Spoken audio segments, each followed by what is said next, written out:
जन्म जन्म का साथ है गुरुदेव तुम्हारा, गुरुदेव तुम्हारा।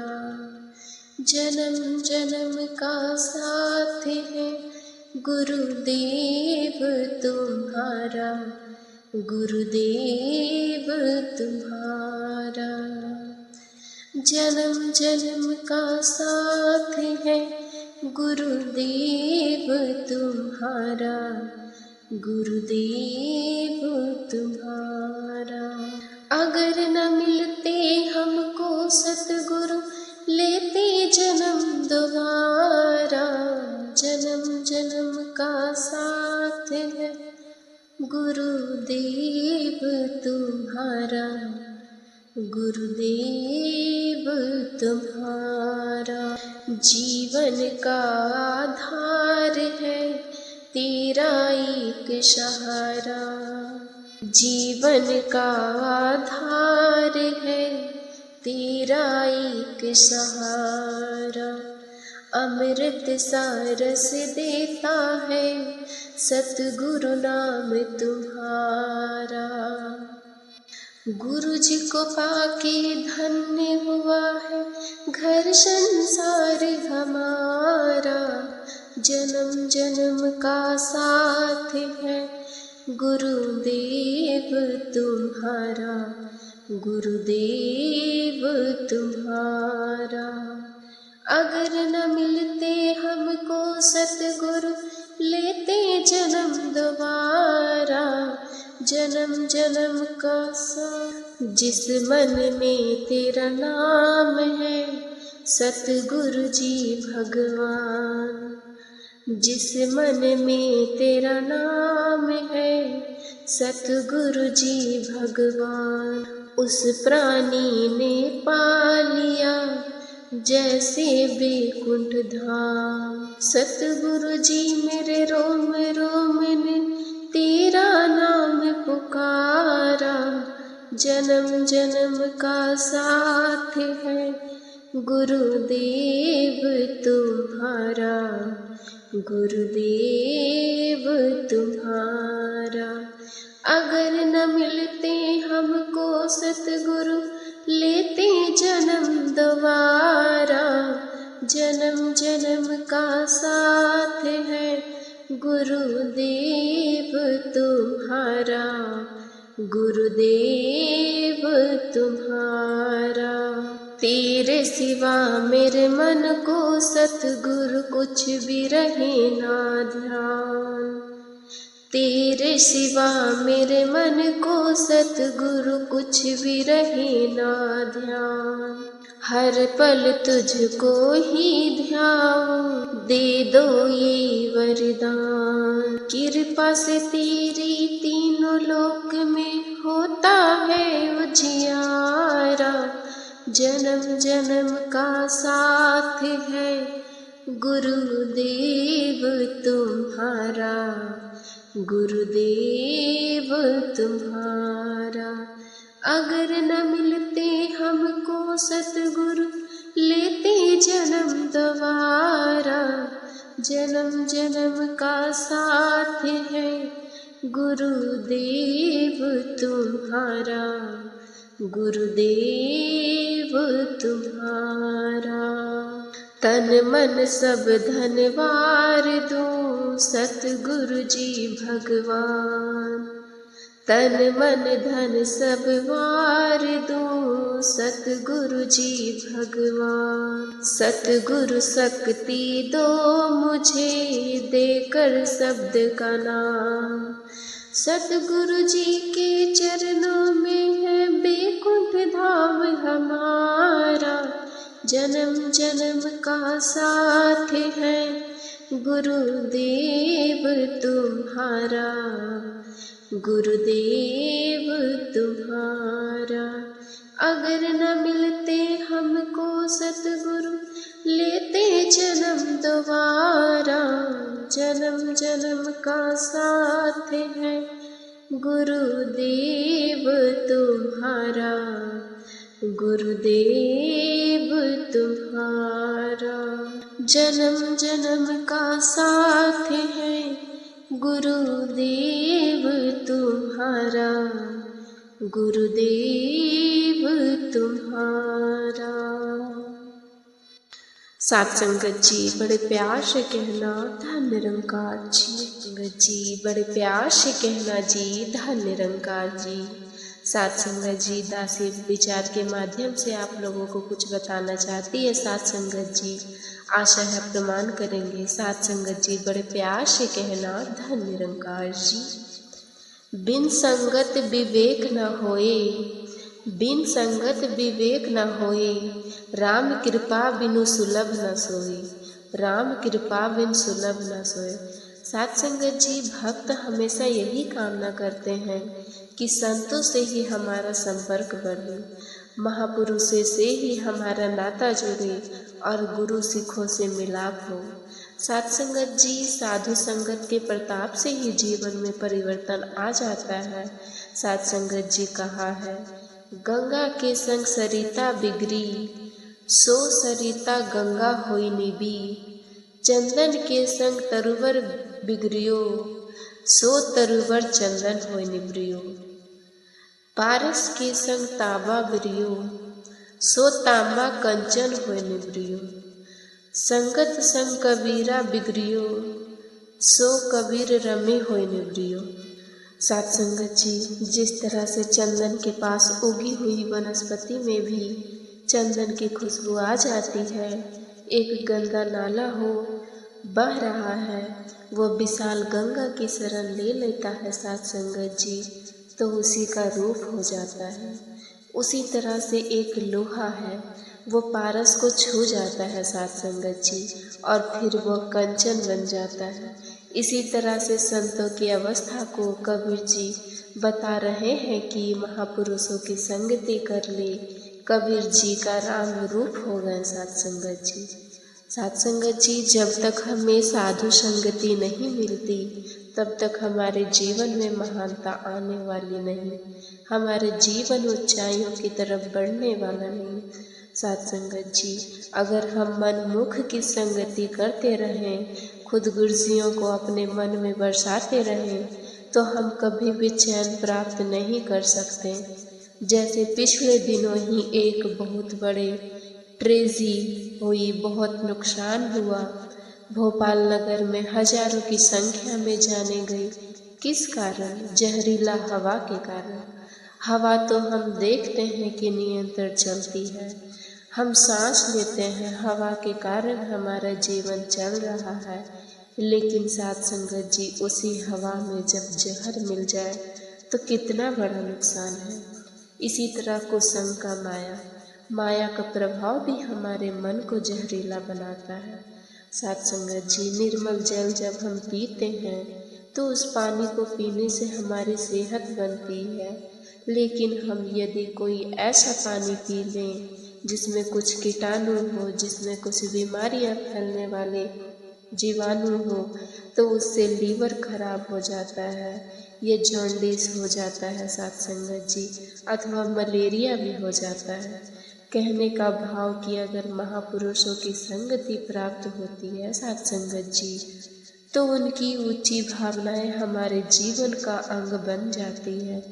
लेकिन अगर हमारी संगति ऐसे मनुष्यों के साथ होती है जो लालसाओं के ऊपर अपना जीवन निर्भर करते हैं और जीवन के हर एक पहलू में लालसाओं को शामिल कर लेते हैं सात संगत जी, तो हमारी वृत्ति भी वैसे बनने लगती है। ऐसी संगति इंसान को भरमा देती है, उन्हें एक दूसरे से दूर कर देती है सात संगत जी। हर दूसरे को इंसान भरमा लेती है, बेगाना देती है सात संगत जी।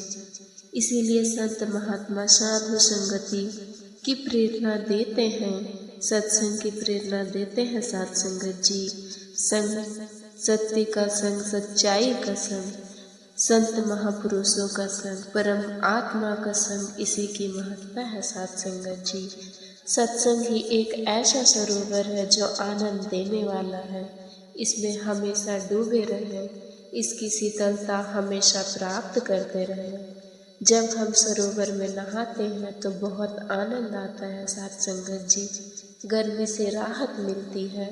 जब हम सरोवर में होते हैं तब भी सूरज तो वैसा ही होता है। सूरज तो तपशीस दे रहा है, गर्मी दे रहा है साथ संगत जी, लेकिन ठंडक तब होगी जब सूरज भी कायम रहे और हम नहाते भी रहें।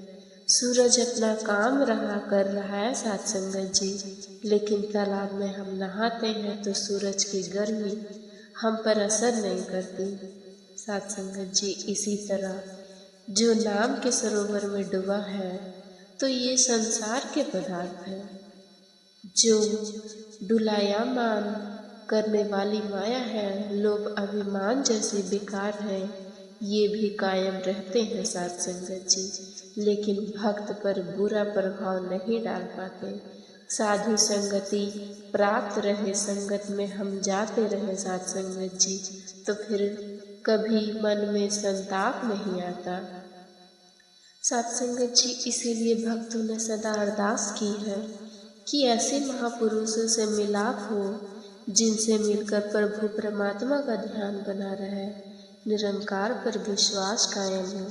ऐसे लोगों की संगति ना हो जो हमारे विश्वास को डुलायमान करते रहे साथ संगत जी।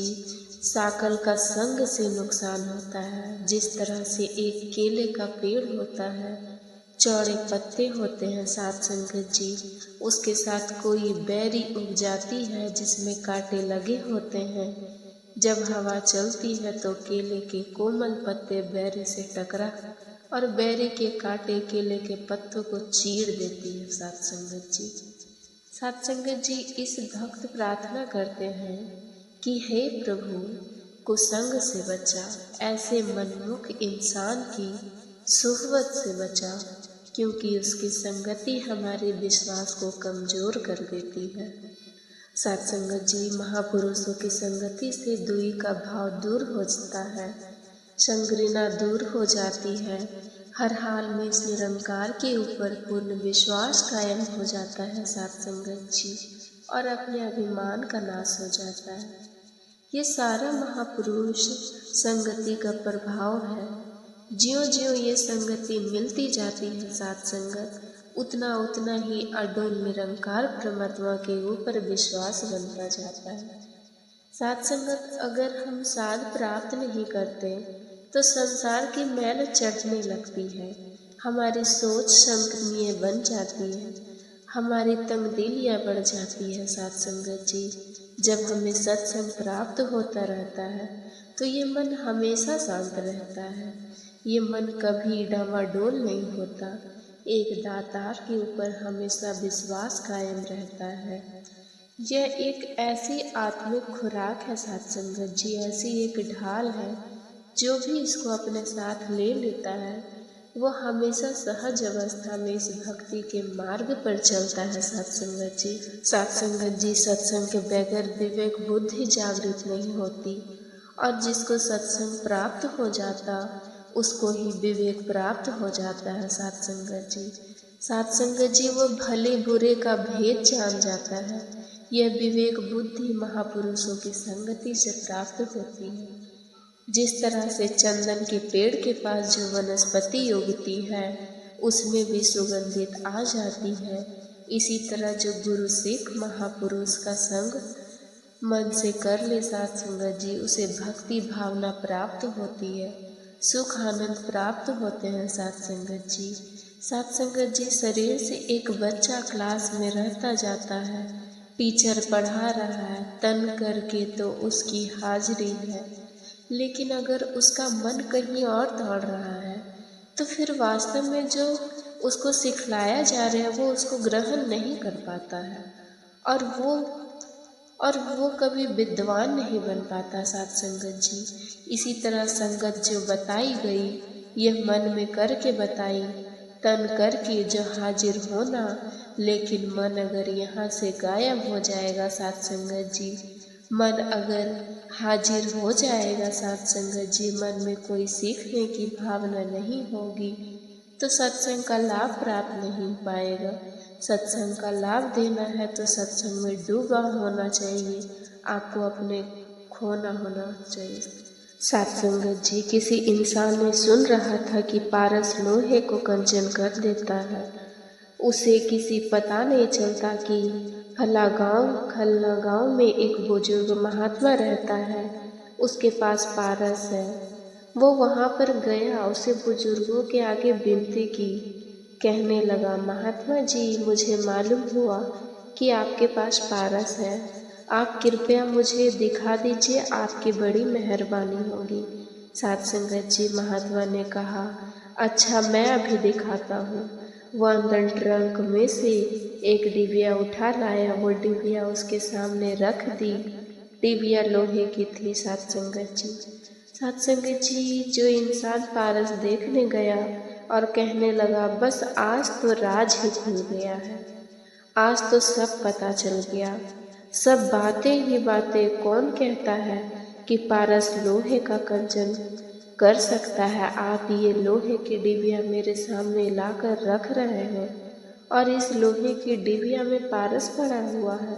अगर वो इस लोहे को ही नहीं बदल सका, इस डिबिया को कंचन नहीं बना सका, तो ये दवा गलत है कि पारस लोहे की कंचन कर देता है। सत्संगत जी, उस महात्मा ने कहा, थोड़ा इंतजार तो करो। फिर महात्मा ने उसे डिबिया को खोला तो देखा एक कपड़े में पारस लपेटा हुआ था।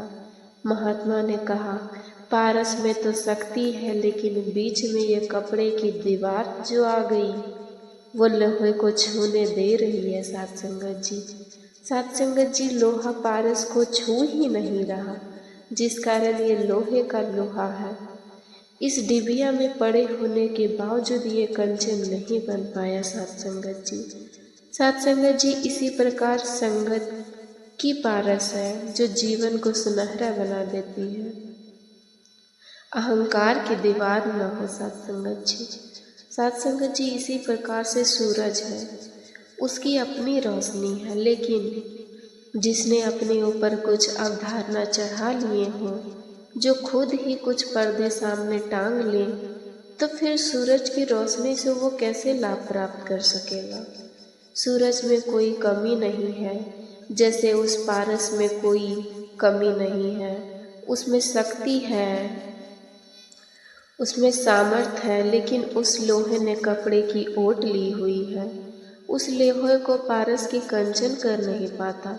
इसी तरह से साधु संगत का प्रताप है। सत्संगत जी, जो अपने आप को मिटाकर साधु संगत कहता है, नतमस्तक हो जाता है हृदय से दूसरों को गुरु का सीख, इस निरंकार का प्यार मानकर जो इनका संग करता है, सत्कार करता है। सत्संगत जी, अपनी अहंकार को मिटा देता है, अपनी खुदगर्जियों को पीछे रख देता है, तो अवश्य उसके ऊपर रंग चढ़ती है, उसका जीवन आदर्श बन जाता है। महानता सत्संग केवल तन से उपस्थित होने की नहीं है, मन भी सत्संग में हो तभी लाभ, बीच में ना अहंकार हो ना कोई विकार, तभी लाभ है। संत तो पारस भी महान बन जाता है, पारस तो लोहे को कंचन करता है। संत सत्संग करने वाले को अपने जैसा संत ही बना देता है। सत्संगत जी, महात्माओं ने सत्संग को सभी साधनाओं की सिद्धि माना है। कबीर जी ने तो सत्संग के बैकुंठ से भी ज़्यादा माना। सत्संगत जी, कई बार उठती है कि प्रभु की प्राप्ति तो हो गई, ज्ञान हो गया, अब घर बैठा जाए। वास्तव में प्राप्ति एक चीज है और उस प्राप्ति से फल प्राप्त करना दूसरी। ज्ञान बीज है, अनन्य भक्ति इसका फल है। सत्संगत जी, इसके लिए सत्संग रूपी जल देना पड़ता है, सेवा रूपी खाद देनी पड़ती है, सुमरन रूपी संभाल करनी होती है, तभी ये छोटा सा पौधा एक फलदार और छायादार वृक्ष बन जाए। इसीलिए ज्ञान जरूरी है और ज्ञान के बाद सत्संग भी जरूरी है। सत्संगत जी, सत्संग से ही स्थिरता आती है। इसी प्रकार सेवा है, सेवा से प्रफुल्लता आती है। भक्ति तो ऐसे ही भावना प्रकट करती है कि चाहे कितनी भी संसार में यश हो जाए, लेकिन तो संगतों की सेवा मिलती है, गुरु घर की सेवा मिलती है। वह न छूटे। इतिहास में आता है कि गुरु साहब के अस्तबल में सेवा करने वाले को सरदारी मिली तो उसने यह कहा कि सरदारियां भले बख्श, लेकिन यह तो अस्तबल की सेवा है, यह भी हमेशा प्राप्त होता रहे। साथ संगत जी, भक्त निष्काम भाव से भक्ति करते हैं। अगर संगत में आते हैं, सेवा करते हैं, तो इस भावना से नहीं, पदार्थों का रूप में या और किसी रूप में हमें कोई प्राप्ति होती है। ये निरोल प्रेम भाव से भक्ति करते हैं। संसार हमें देखते हैं कि भक्ति की शर्तों के साथ की जाती है, इसीलिए सहज अवस्था नहीं प्राप्त होती है। जब कुछ प्राप्त हो जाता है तो आकाश को छूने लगते हैं। कहीं पर कोई देरी हो जाती है या प्राप्ति नहीं होती तो उसी वक्त गीले शिकवे शुरू हो जाते हैं। लेकिन भक्त की बहुत ऊंची अवस्था होती है, जो नर दुख में दुख नहीं माने, सुख स्नेह चिंता नहीं जाके कंचन माटी जाने। एक रस सहज अवस्था इसकी होती है। और संसार में फल कारण सेवा करे, तजे न मन से काम, कहे कबीर सेवक नहीं चाहे चौगुना दाम। सत्संगत जी, वह सेवक नहीं जो बदले में काम चाहता। भक्त तो निष्काम सेवा करता है, हुक्म में रहकर सेवा करता है। सेवा मर्जी की नहीं होती साथ संगत जी। सेवा वही है जो परवान हो जाए, जो हुक्म में हो। ऐसी सेवा के ही महत्व है। जो तन मन और धन की सेवा की महत्ता को जानते हैं, वह हमेशा पक्के रहते हैं। और जो किसी भी सेवा की हिस्सा नहीं लेते बल्कि नियुक्ति चीनी में पड़े रहते हैं, वो कुछ भी प्राप्त नहीं कर सकते, बल्कि जो कुछ उनके पास है वह भी गवा बैठते हैं। जैसे एक औरत से पूछा गया कि तू हैरान परेशान क्यों है, तो वह बोली कि मेरे से ना कुछ गिरा ना कुछ मैंने किया, लेकिन दूसरे को दान देते देखकर मैं अवश्य हैरान हूँ। भाव यह है कि जो खुद को सेवा के लिए कुछ समय निकाल नहीं सकता, और अगर दूसरा कोई सेवा करता तो उसकी निक्ताशीनी शुरू कर देती है, ये वास्तव में छोटेपन की निशानी है। भक्त मन करके नीचे होते हैं, लेकिन मत करके ऊंचे होते हैं। भक्त सदा विनम्र रहकर सेवा करते हैं। जो सेवा बन पड़ती है कर देते हैं, उसकी व्यर्थ चर्चा नहीं करते। सत्संगत जी, सत्संग की तरह सेवा भी भावना की विशेषता है। यदि तन सेवा कर रहा है तो मन भी सेवा तल्लीन होना चाहिए। सेवा वही अच्छी होती है जो दिल से की जाए। जो सेवादार गुरु की सेवा में हाजिर थे, शहर में मेला गया तो एक सेवादार को मेला देखने की इच्छा हुई। वो जाकर मेला देखने लगा। खेल तमाशे देखता है, उसकी आंखें वह सब कुछ देखती है, लेकिन ध्यान उसका गुरु साहब की तरफ लगा रहता है कि पता नहीं गुरु साहब की किसी ने पानी दिया या नहीं, उन्हें किसी ने पंखा किया या नहीं, आदि आदि। उधर दूसरा गुरु सिख उसे मेला देखने का मौका नहीं मिला। वो सोच रहा है कि मैं यहाँ फंस गया हूँ। वो पहला तो बड़े मज़ेदार में होगा। सुबह जब दोनों गुरु सिखों गुरु साहब के सामने गए तो गुरु साहब ने मेला देखकर आने वाले गुरु सिख ने कहा, कल तूने मेरी बड़ी सेवा की। इस पर दूसरा गुरु सिख ने कहने लगा, गुरुजी, आप तो शायद कुछ भ्रम हुआ है, यह तो मेला देखने गया था, यहाँ तो मैं था, मैं आपकी सेवा कर रहा था। तब गुरुजी बोले, शरीर करके भले ही यहाँ नहीं था, लेकिन इसका ध्यान मेरी सेवा की तरफ था, इसकी हाजिरी थी, जबकि यहाँ शरीर करके हाजिर होने के बावजूद भी मन के तू यहाँ नहीं था। इस मिसाल के पीछे केवल एक ही भाव है कि गुरु का ध्यान करके किया हुआ कर्म ही परवान हो जाता है। इसका मतलब यह नहीं कि हम सेवा में हाजिर ही ना हो और कहते रहें कि हमारा ध्यान तो सेवा में ही था। कई बार इंसान चालाकी से कर जाता है, सोच लेता है कि आज भले मेला देखो, वहाँ हाजिरी तो लग जाएगी। ये दिमाग की चालाकी है साथ संगत जी, दिमागी खोज है। दिमाग जो सोचता उसे बनावट हुआ करती है। वास्तव में भक्ति दिमाग का विषय नहीं बल्कि हृदय का विषय है। जो अंदर बाहर से एक होकर निर्मल भाव से भक्ति में लग जाते हैं, वास्तव में उनका मुख ही उजला होता है। वो ही हर प्रकार की सुख प्राप्त करते हैं। साथ संगत जी बड़े प्यार से कहना, धन्य निरंकार जी।